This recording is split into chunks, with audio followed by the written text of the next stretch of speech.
This episode of Getting to the Truth in This Art is brought to you by Charmington Holistics. If you're like me, you realize that now more than ever, it's important to have your wellness in check. That's where Charmington Holistics tonics come in hand. Charmington Holistics tonics contain a combination of nutrient-packed superfoods with herbal support and are meant to be enjoyed daily. These tonics are good and good for you. They can be enjoyed in a variety of beverages from coffee to cocktails. My favorite is Tummy, which contains turmeric and tastes just like root beer. These tonics are a wonderful way to add extra herbal support and nutrition into your diet. Head on over to the Best Little Herb Shop's Instagram today at Charmington Holistics. What's shaking, cats and kittens? I'm Rob Lee from Getting to the Truth in This Art. And this podcast is brought to you by our presenting sponsor, Bazaar. Bazaar is a gift shop for those seeking the strange and unusual. Got a morbid curiosity? Got an interest in natural history? Bazaar's got you covered. Bazaar specializes in antique medical equipment, jewelry, prints, funerary antiques, and many other morbid gifts. The inventory is ever-changing. I'm wearing a great death's head moth pin, and I'm enjoying this hand-poured candle called Overgrown Cemetery. It's great. It has the studio smelling awesome. Head on over to 3534 Chestnut Avenue in Baltimore, it's in that Hamden neighborhood, and see what they got to offer at Bazaar. Tell them Rob Lee sent you. Welcome to Getting to the Truth in This Art. I am your host, Rob Lee, and today's guest is a fine art oil painter, gallery owner, entrepreneur, community activist, the owner of Night Owl Gallery, Beth-Ann Wilson. Welcome to the podcast. Hey, Rob. Thank you for having me. It is an honor to be here. Well, thank you. Thank you for coming on to the show. And yes, it is an honor. I'm going to start telling people that it's an honor to be on this podcast. I got to let some of my smug...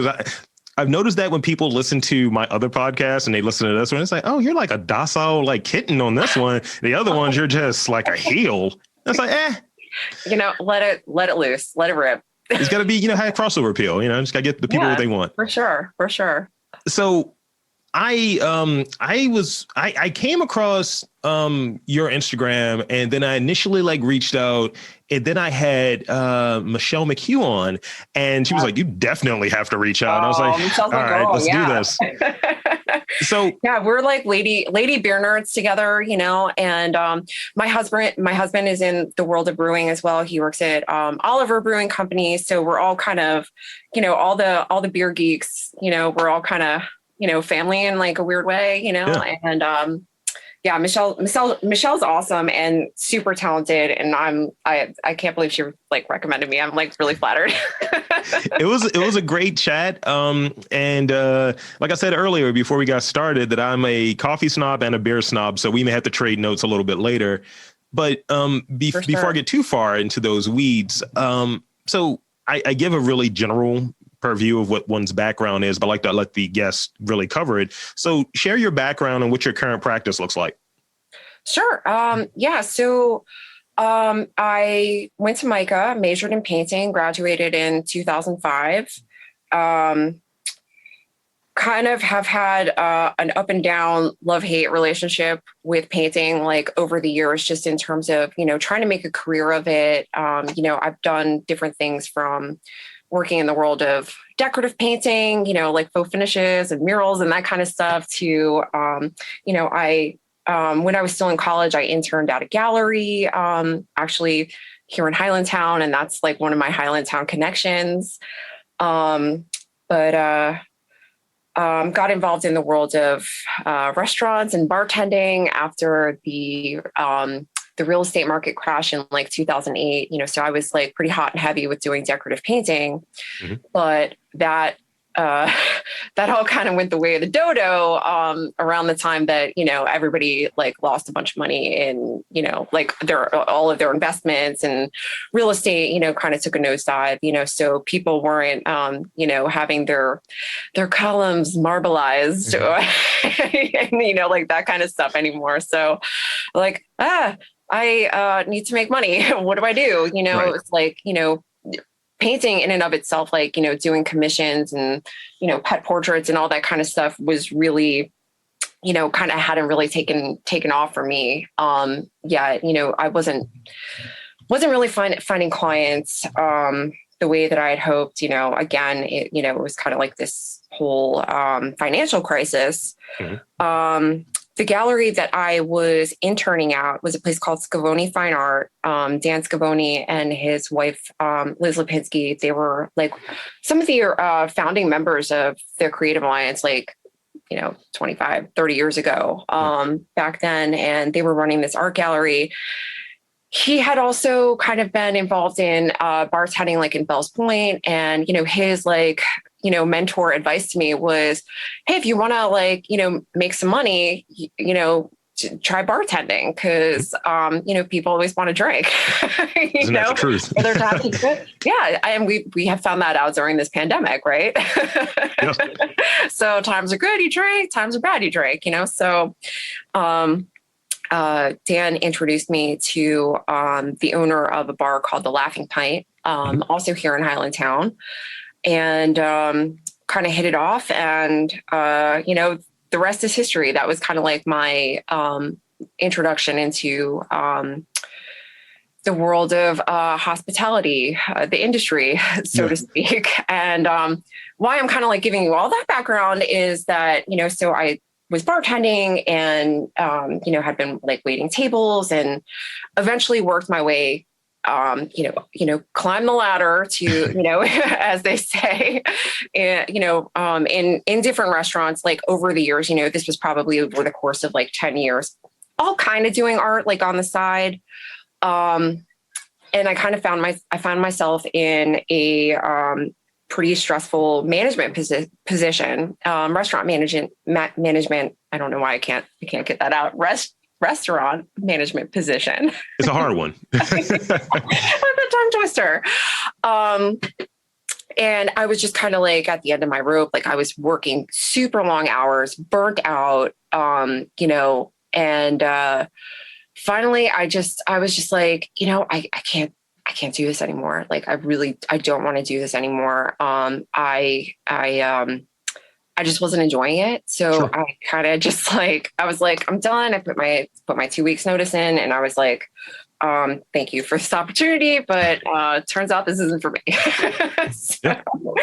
So luckily, I have been working at this awesome little corner bar called Mahaffey's Pub. Mm-hmm. And, before I went into management and all that, and I kind of, got on my hands and knees and crawled back and groveled a little bit for my bartending job back. I was please let me just be a lowly bartender. It's so much less stress. And I love chatting with people and engaging with people. And it was a beer bar and, we talked about the beer nerd thing. So yeah. It was definitely more up my alley. And, so I was just immediately so much happier.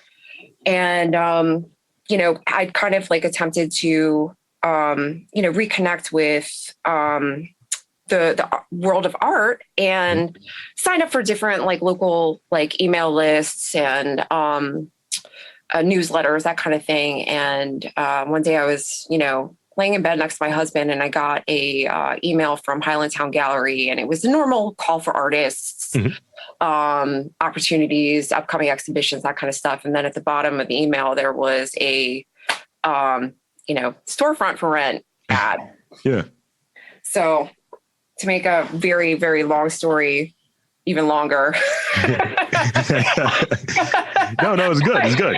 It's just the background. I went down. I was I signed the lease the next day. I was I don't really know what I'm doing. I just I felt this was kind of I needed that commitment to doing something. And I'm if I sign a lease on a space, kind of with the idea of having a gallery type, a place to show my art in mind, I was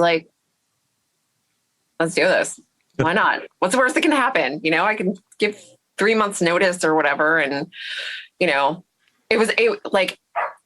shit became real when I cleaned out my savings to pay the first and last month. It gets very real when that happens. It's and zero. What am I doing? But yeah, so I guess what I'm getting at is, the gallery, I kind of didn't totally have a plan, in the beginning, but once things kind of got rolling, I was like, I want to have workshops, and I want to, have like these, have like some live music, and I want to have artist demos, and I want to have, gallery talks and meet the artists and like those kind of things. So over the past 5 years, that's kind of what Night Owl Gallery has evolved into is, yes, of course, it's still the the showcase for my art that I had like originally intended it to be. But I've also have had the privilege of showing, not just emerging artists, but, some more established artists work, over the years, and Night Owl Gallery has been a little bit of kind of like a launch pad for some of their endeavors. I don't want to say like their careers like at large, but kind of helps give people, some folks the confidence that they need to get their art out there more in the world. I get what you're saying. Some people are, yes. I think sometimes artists, or we as artists, you've probably experienced this too, doing what you do, is that like sometimes you're like, like I'm doing this, but what am I doing? Like, do people like this? Does it matter if they like this? Like you have like, almost like, I don't know, you just kind of need somebody to give you a little gentle push.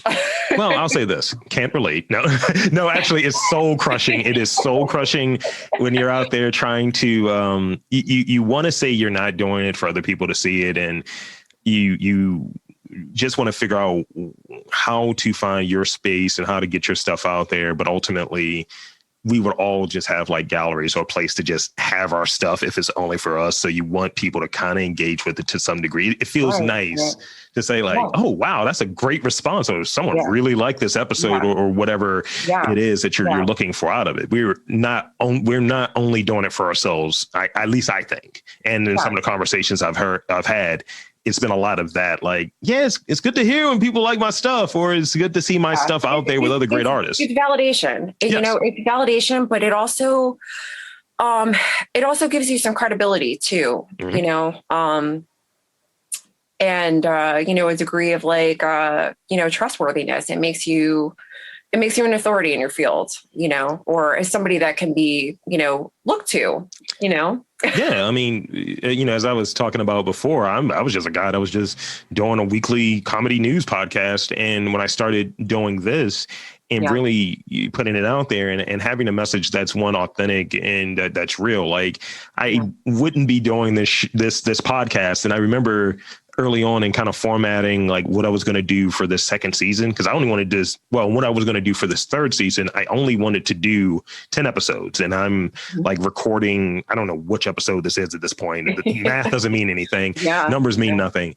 And, I was just like, I don't know what I'm going to do with it. And as I continue and kind of format it in a way that is congruent with what I value and still doing things that make sense for the mission I'm trying to accomplish here, people notice, and suddenly that authenticity is appreciated and is shown in different ways, such as being attached to a board, being a part of like an artist cohort or what have you. And I've got that from doing this podcast, and some of that like outsider kind of like, am I faking this? Do I belong here? Like I'm just talking on microphone. It's a little bit of that, what they call that, like the imposter syndrome. You're like, what? It's like, I didn't edit that episode that went out. So let's talk about your art a little bit. Well, actually a lot. So I got questions, and I want to hit off with this early one. So within your artwork, could you describe a real life situation could you describe a real life situation that has inspired some of the work that you do? Sure. Yeah. Well, like I was kind of like thinking on this a little bit, and where I draw inspiration from,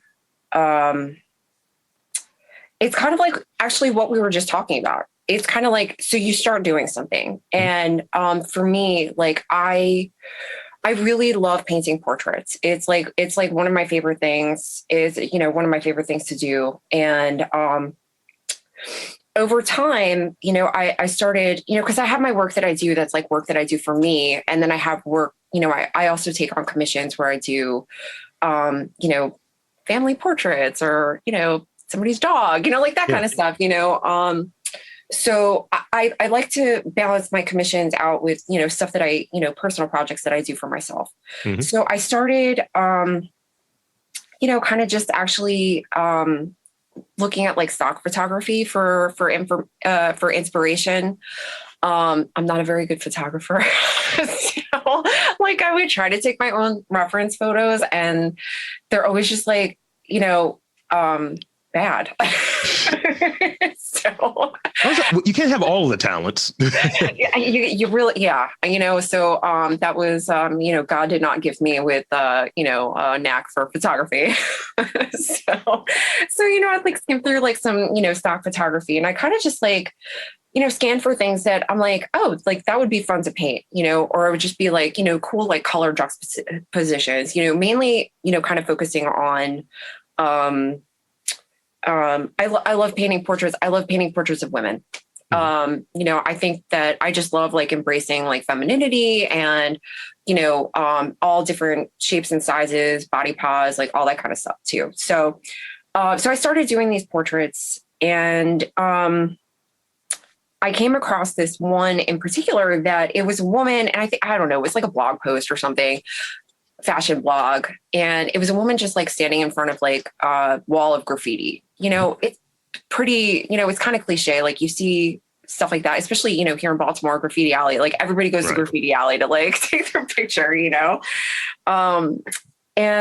I was like, I want to paint this and I want to paint this really big. And I just had like so much fun painting it because it was so colorful. But there was also a lot of like abstraction to it.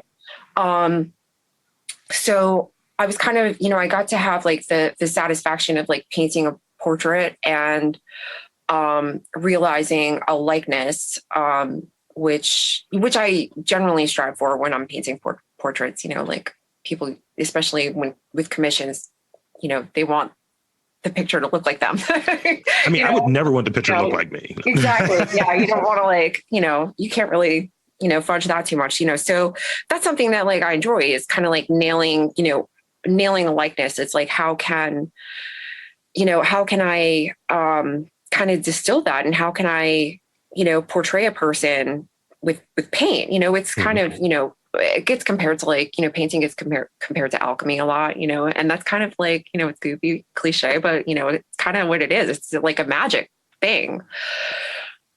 So I started kind of looking for more reference photos that were like along those lines, like sure.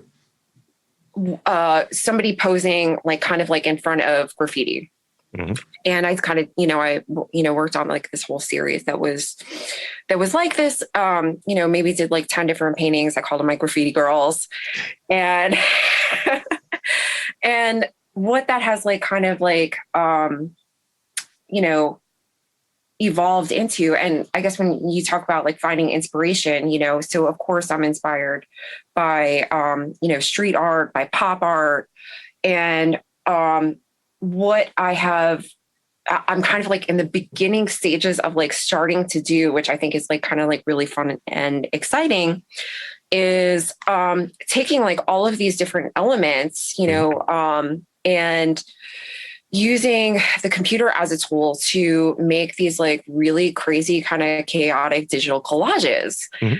And then from those digital collages, using those as references for paintings. Okay, So, I worked with a client on doing these two pieces that were kind of like, I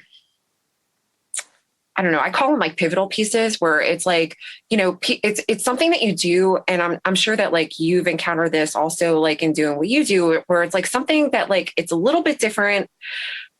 and it's different enough that you're like, I want to go in like this other direction. Like, so I was working with this like, amazing client that he's kind of just like, this is like my overall idea, and just like kind of roll with it. And so, I made these like two just like really kind of like crazy street art, psychedelic kind of portraits. And that is kind of like what led me, down this path. So, also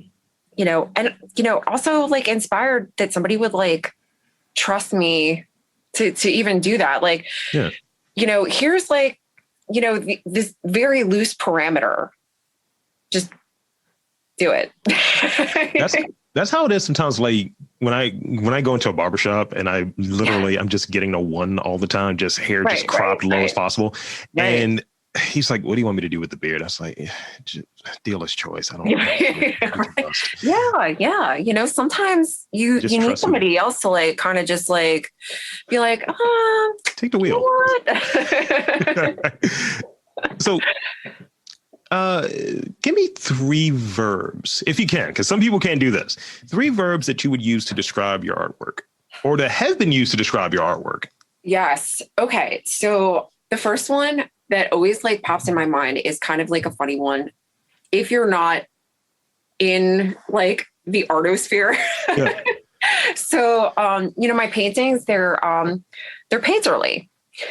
And so like a lot of people, when they hear this word, they're like, well, what does that mean? It's like, it's a painting, but like not every painting is painterly. Basically what's meant by that is that like, you still see the element of paint. You still see what makes you still see like the brushstrokes, you still see what makes it a painting, so it's more kind of focused on,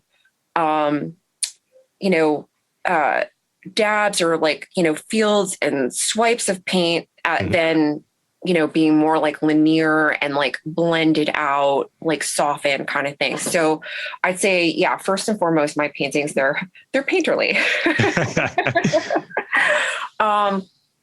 But I'd also say, they're, especially now, of course, like, my art has like evolved over, my 15 or so years as a painter. I'd say vibrant, colorful, bold, like those are all words that I would use to describe my personal work, the work that I work on now, yeah. Yeah. Okay. Yeah. That works for me. And I've heard the term painterly before, ironically, not about paintings. I've heard about like cinematography and I've heard about like films. Sure. It's like, it's done with a very painterly approach. It's like, And I was like, what do you mean by that? And I was like, I get what you're saying now. Yeah, for sure. There's definitely, it kind of defines itself in, composition. And, but I think mainly what it refers to is like the quality of like the brushstrokes.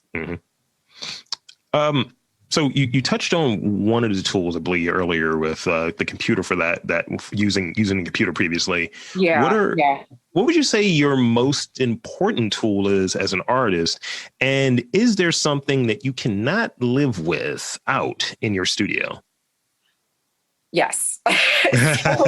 Yes. So, most important tool. So aside from, the obvious, because like I was thinking about talent. Well, I was talking with my husband and he's like, he points to his head. He's like, brains. I'm like, all right, grandpa.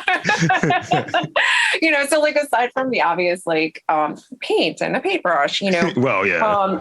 I have this little tool.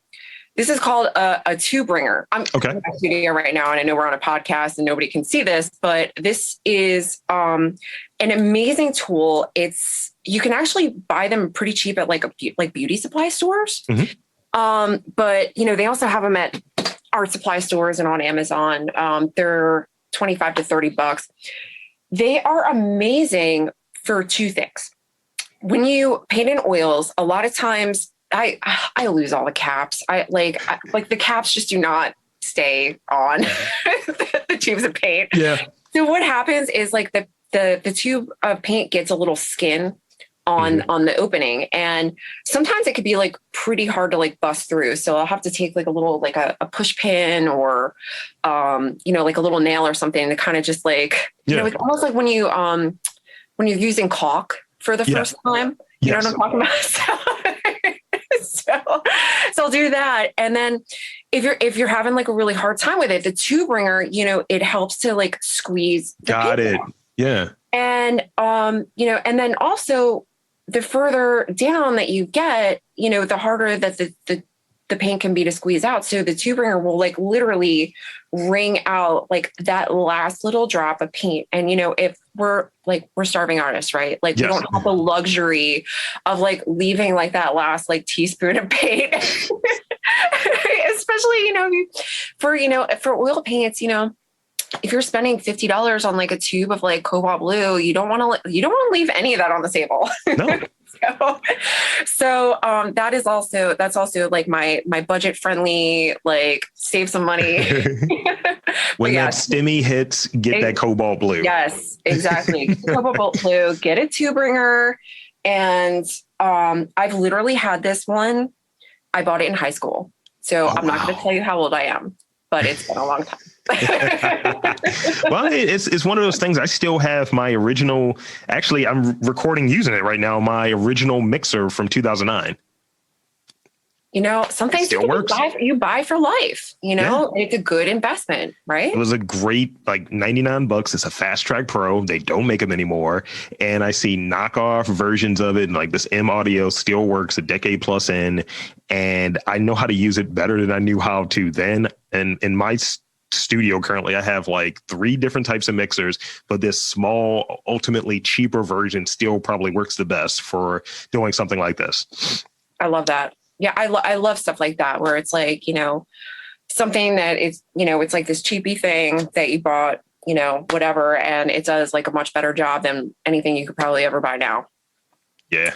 Let's see. Oh, yeah. Oh, so you were going to say that the thing I can't live without. And I mean, this is probably, brings it full circle, but while I'm painting, audiobooks and podcasts. Sounds like an advertisement. I need them. See, the shameless plug is at the end of this. But I appreciate it nonetheless. So, word to the wise, painter friends. Listen to the dulcet tones of Rob Lee on Getting to the Truth in His Art. This is actually my first shameless plug on my own podcast. That says a lot. Love it. Yeah, I think even when I'm doing my stuff, like I did some of the administrative kind of stuff, like going to the blog posts and updating and adding episodes and all of that stuff. I just have like either classical music playing, jazz, something with no lyrics that I can just or even electronic, just something that's moving fast. Right. Like I'll listen to like more of a bop oriented jazz, like long Charles Mingus tracks. I'm like, yeah. And it's like, for sure. I'm gonna kick something over. I'm the same way, like doing blog posts or like updating my website, like all of that. Yeah. Like the admin stuff, like for sure, like definitely need some music, definitely need like an undercurrent, something to kind of like keep it going. But when when I'm painting, I used to listen to music, but I find that I really just like enjoy, hearing people talk, and kind of like being able to kind of like zone out and kind of like focus on something, it's almost like it takes like a part of your consciousness away so that I'm like not focusing too much on the painting. Like it's like you kind of go like on autopilot a little bit. Yeah. So yeah. So I do that in the morning, and it was part of this cohort I'm in, Scale Your Passion. And we were talking about just, you talk with other creatives and what their process looks like and what they're doing and where they're at as a creative entrepreneur.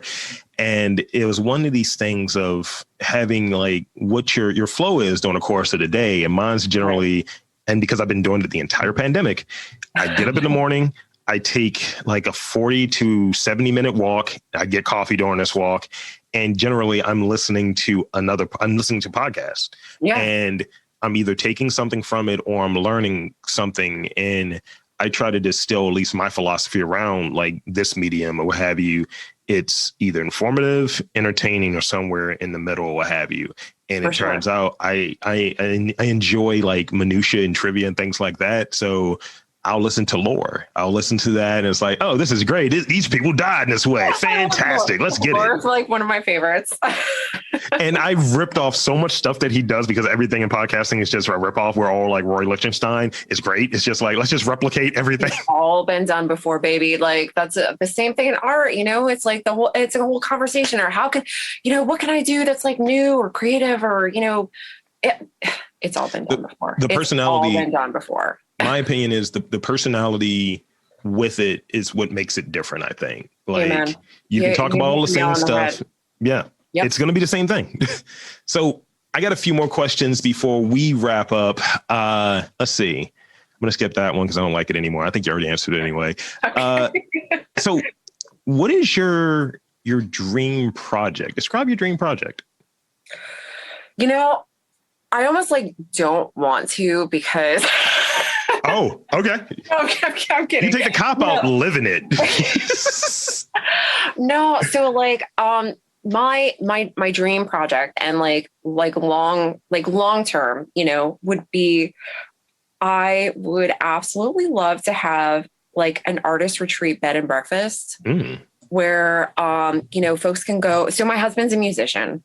Okay. In addition to, his life, his brewery life, he's also a musician. So, we've always talked about, having a place that, could be, a place like, I don't know, like in the woods or like by the beach or like something like that where folks can go. And even if they're not like artists per se, but have dabbling in the arts be facilitated. And, if there would be like this holistic approach where, we could do yoga and we'd, cook for you and, do that whole, kind of immersive, change your lifestyle kind of thing, so that would be like the dream, but I don't know. Yeah. I think that, as goofy as it sounds, I mean, like, I'm very lucky that, I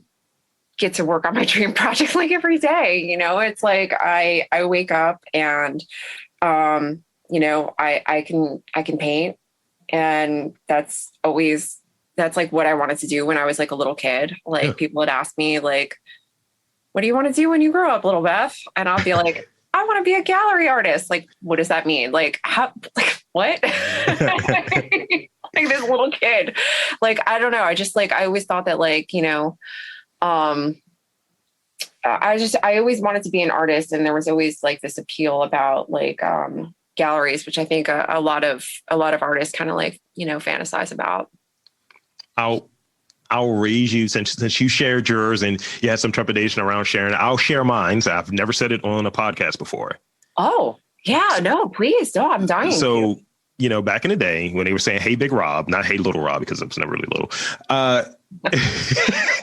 It was like, what do you want to be? I was like, I want to be an astronaut, like doctor or something. It's like, I don't know if that's the case. But I was like, I always wanted to create something or be in a spot where I'm able to collaborate and work with others. And again, going to this other like competing interest and kind of seeing things. I'm a problem solver. That's what I do naturally. Data analyst. That's what I do. So I see all of these abandoned churches. I would like to convert one of the churches into a full integrated podcast studio. Yes. Church of Pod. I love that. So that's literally what the idea is. And they probably have great acoustics in these churches. Yeah. Almost like that idea of how, since beer, right? A ministry of brewing. Ministry. Yeah. They really need to respond back to me. Oh my gosh. But yeah, that's what I'm thinking. And you're like the second person I've told this to. Wow. Yeah, no, I think that's brilliant. We have to make this happen. Absolutely. It's a lot of empty churches here. And it's like, they're there. There has to be some good juju going on there. So let's just use it. Yeah. Right. Yeah. Harness it. Right. Absolutely. Because I'm already like dating a witch. So might as well take advantage of all of the stuff. That's right. Gotta have her wiggle her nose. I mean, we had to do this thing once. I was like, yo, am I evil? And she was like, what do you mean? She was like, I would know this. I was like, all right, cool. I'll put that Ouija board down. So the last few questions I have, I want you to put your, in the last few minutes we have too, I want you to put your gallerist hat on. I don't even know if that's the word. Yes, thank you. What would be like paramount or pinnacle advice you would give to an emerging artist who wants to get their work in a gallery? Like, let's say like in your gallery for sake of argument. Sure. So my first word of advice on that is that the art world is changing. It has changed. Mm-hmm. You don't need a gallery to sell your art. And I know this is, it's a little bit of like counterintuitive for me to say that to you as like a gallerist. But one of the reasons that I started my gallery was to sell my work because I was getting so many doors shut in my face. So, I had this idea as a young artist that to be successful, as an artist, you have to have your work in galleries. And mm-hmm. that is just not the case anymore. Galleries do serve the community. They do have their place. They are absolutely, I think, essential in the world of art, like right now, like as it stands. But my advice to younger and emerging artists is that don't get hung up on valuing your art on whether or not it is in a gallery. There are plenty of alternative spaces to show your work, and not to mention, the internet, and I know that it can be tricky to, build an audience online for your work and for making sales. But it's getting easier every day. Especially like during the pandemic, people are, there are clients that are out there. There's money to be made. But if being in a gallery is something that, you're really like, this is like your goal. This is like what you want to do. There's tons and tons of books that are written on the business practices of art. So I don't really have to get into there's kind of stuff that for example, like if you're going to submit your work to a gallery, make sure that you follow their submission guidelines. Don't just walk in and be like, here's my portfolio, because that can really put a gallerist on the spot, and it can really, it can turn them off, and it can do the opposite of what you think that it's going to do. Right. Because you're like, I'm awesome and my art is awesome. Like, here, love me, and it just doesn't always, well, oftentimes it doesn't work that way, So, check the gallery's website. Oftentimes there will be a submission form. If there's not a submission form, then go ahead and email them. Look at their shows and the artists that they're representing currently. Does your work kind of fit within that within that context? I wouldn't take my abstract art to a gallery that specializes in plein air landscapes, sure. That just, the door's already shut because that's not what they, that's not what they show, so, or, don't take, you're an emerging artist. Don't try to go to a blue chip gallery, it's kind of navigating, where you may potentially fit, is a good first step. And then go ahead and reach out, using the parameters that are usually set forth by the gallery for their practice of, accepting submissions. So, but yeah, my overall is also, think about alternative spaces. My first show was in a coffee shop, at Patterson, shout out to Patterson Perk. Big shout out, yeah. Speaking of coffee, right? Full circle, always. Yeah, right. And I sold a bunch of people pieces, and I made literally made friends that are I'm still friends with that I made having a show there. Mm-hmm. So yeah, restaurants, offices, your doctor, your dentist, there are all these things that people don't necessarily think of, but a lot of places would be happy to show your art. Do that due diligence. Yeah, for sure. Yeah. Do your due diligence, but don't be discouraged, because people are going to say no. You're going to get doors shut in your face. You're going to have your friends not be excited about your artwork. I've experienced all of those things. Hey, here's this thing I'm really proud of. Okay, cool. But what are we doing Friday? You know what I mean? I may have been I've been on the receiving end, and I may have been that friend that's we all have, we all have. And, I guess my advice is to just don't take it personally. Just keep on keeping on, keep doing what you're doing. And, eventually, some good is going to happen for sure. It has to. Plugging away.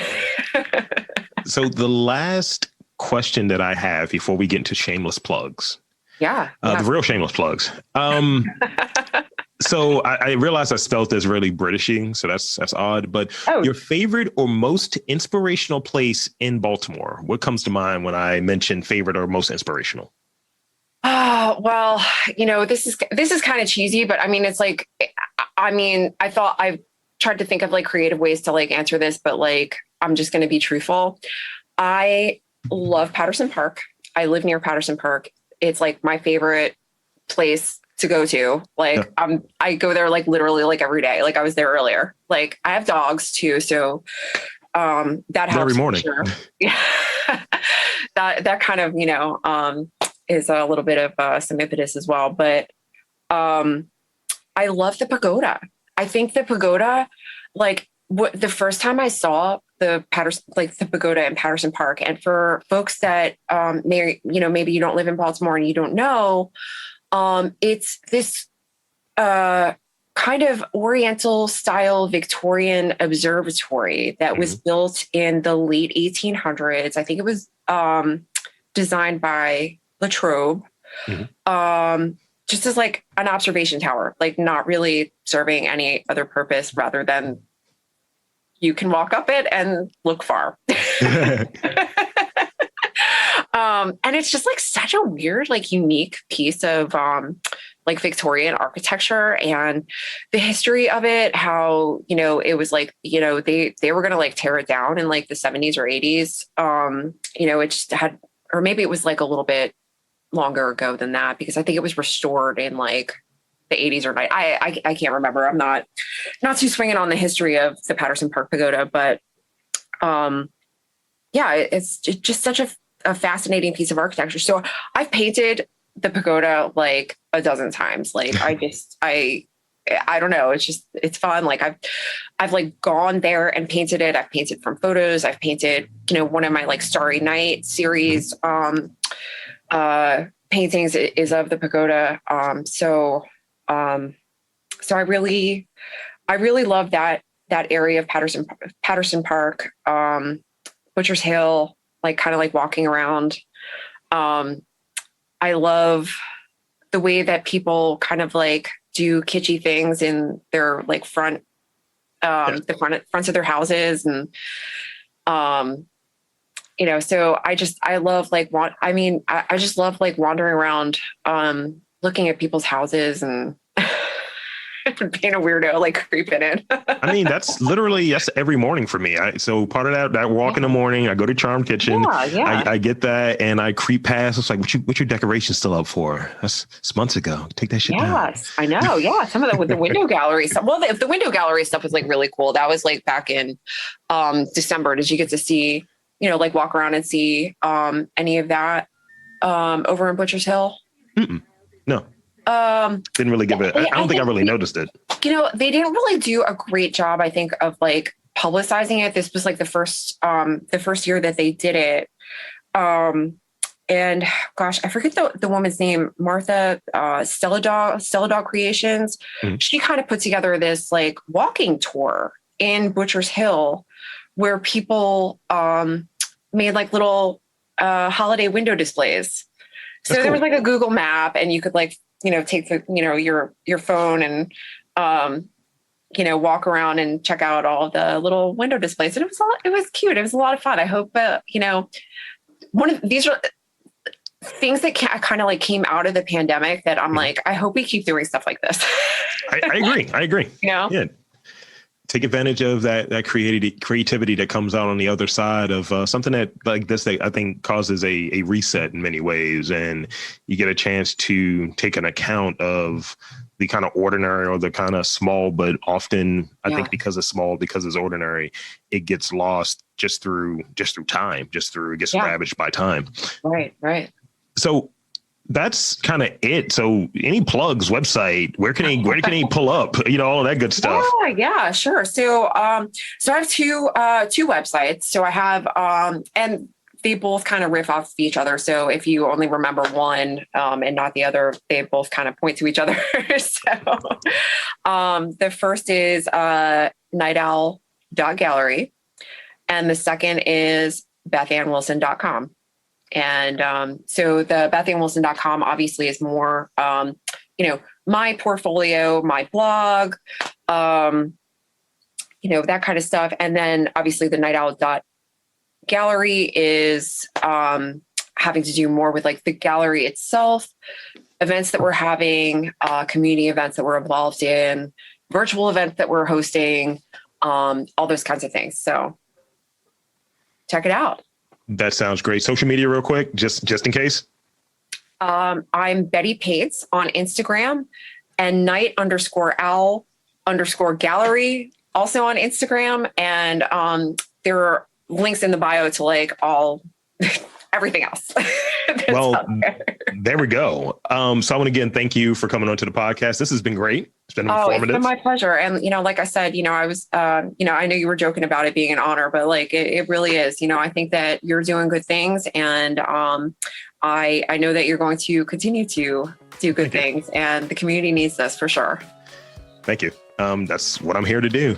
So for Beth-Ann Wilson, I'm Rob Lee saying that there's art in and around Baltimore. You just got to look for it.